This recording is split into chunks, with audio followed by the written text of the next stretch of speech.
1942 में जब वो लॉ मेंबर बने ब्रिटिश वायसराय की काउंसिल में, लॉ मेंबर का मतलब लेबर मेंबर का मतलब लेबर मिनिस्टर, जब वो लेबर मिनिस्टर बने तभी उन्होंने महिलाओं के लिए मैटरनिटी लीव का इंतजाम किया कि उनको छुट्टी, प्रसव के लिए छुट्टी मिलेगी, उसका पैसा भी मिलेगा, उसकी नौकरी नहीं जाएगी।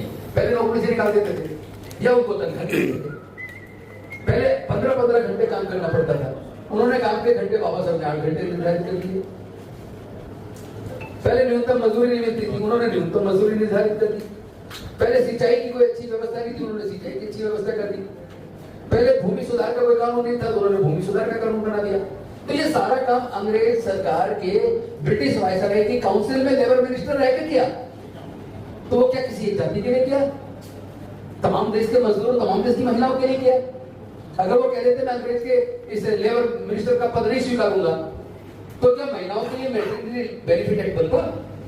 क्या मिनिमम वेजेज एक्ट बनता? क्या पेमेंट ऑफ वेजेज एक्ट बनता? क्या काम के घंटे निर्धारित होते? क्या जो सिंचाई योजना, या लैंड फोन का जो काम उन्होंने उस वक्त किया, क्या वो हो पाता?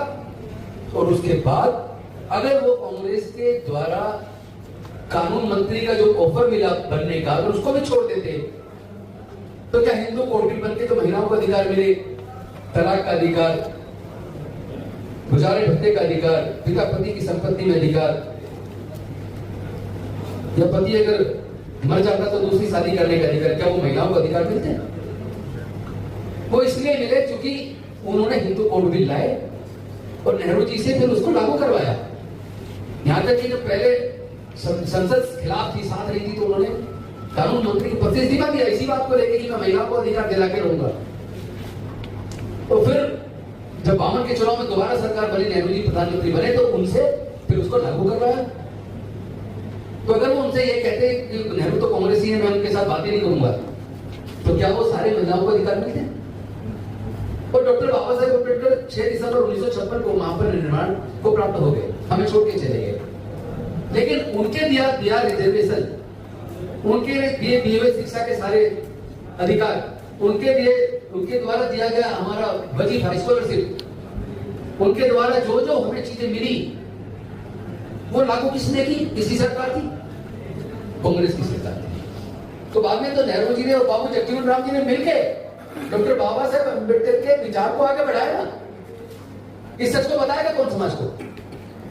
ये तो समाज को, हम और आपको, तो हम लोग कार्यकर्ता पदाधिकारी हैं, हम लोग, ये तो हमें बताना पड़ेगा कि भाई डॉक्टर बाबा साहेब अम्बेडकर तो 6 दिसंबर 1956 को महापरिनिर्वाण को प्राप्त हो गए, हम सब कुछ छोड़ के चले गए। लेकिन उसके बाद उनके विचार को लागू किसने किया? उस विचार को लागू करने का काम तो पंडित जवाहरलाल नेहरू और बाबू जगजीवन राम जी ने किया।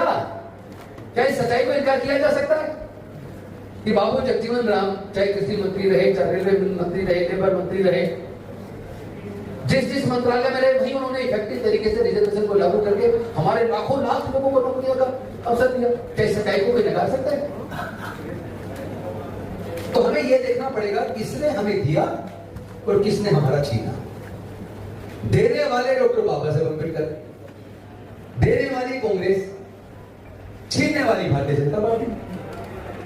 क्योंकि जब भारतीय जनता पार्टी की पहली सरकार बनी, अटल बिहारी वाजपेयी उसके प्रधानमंत्री थे, तो पहली बार भारत में डिसइन्वेस्टमेंट मंत्रालय बना, यानी भारत सरकार के सार्वजनिक उपक्रमों को बेचने के लिए एक मंत्री और उसका विभाग बना दिया, और एक एक करके सारे विभाग बेच दिए, सारे पीएसयू देश के इन्होंने बेच दिए, और हमारे लोगों के लोग जहां जो बिक गया, प्राइवेटाइज हो गया, वहीं पे नौकरी के रास्ते खत्म।